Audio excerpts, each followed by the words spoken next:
ఎన్నికల హామీలు నెరవేర్చేందుకు డబ్బు లేదని కర్ణాటక ముఖ్యమంత్రి సిద్ధరామయ్య అన్నట్లు ఓ వీడియో నెట్టింట తెగ హల్చల్ చేస్తోంది. ప్రచారంలో చెబితే ఫ్రీగా ఇవ్వాలా అని సిద్ధరామయ్య ప్రశ్నించినట్లు సర్క్యులేట్ అవుతున్న వీడియోను BRS working president KTR repost చేసి తెలంగాణ భవిష్యత్తు కూడా ఇదేనా అంటూ ట్వీట్ చేశారు. అయితే దీనిపై కర్ణాటక సీఎం సిద్ధరామయ్య స్పందించారు. సోషల్ మీడియాలో తనపై తప్పుడు ప్రచారం చేస్తున్నారని తాను ఈ వీడియోను ఖండిస్తున్నట్లు చెప్పారు. ఈ సందర్భంగా కేటీఆర్కు కౌంటర్ ఇస్తూ ఇందుకే తెలంగాణలో బీఆర్ఎస్ ఓడిపోయిందంటూ సిద్ధరామయ్య ఎద్దేవా చేశారు.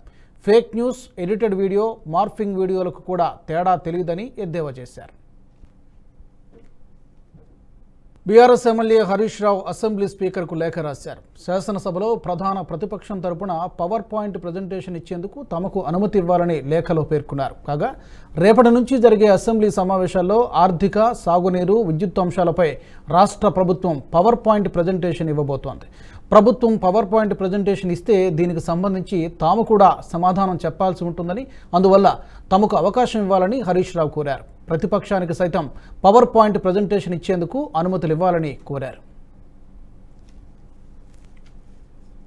జూనియర్ డాక్టర్లతో ప్రభుత్వం జరిపిన చర్చలు సఫలమయ్యాయి. సచివాలయంలో ఆరోగ్య శాఖ మంత్రి దామోదర రాజనరసింహ జూనియర్ డాక్టర్లతో చర్చలు జరిపారు. స్టైఫండ్ కోసం గ్రీన్ ఛానల్ ఏర్పాటు చేయడంతో పాటు ప్రతి నెల 15,000 వరకు స్టైఫండ్ వచ్చేలా చూస్తామని మంత్రి హామీ ఇచ్చారు.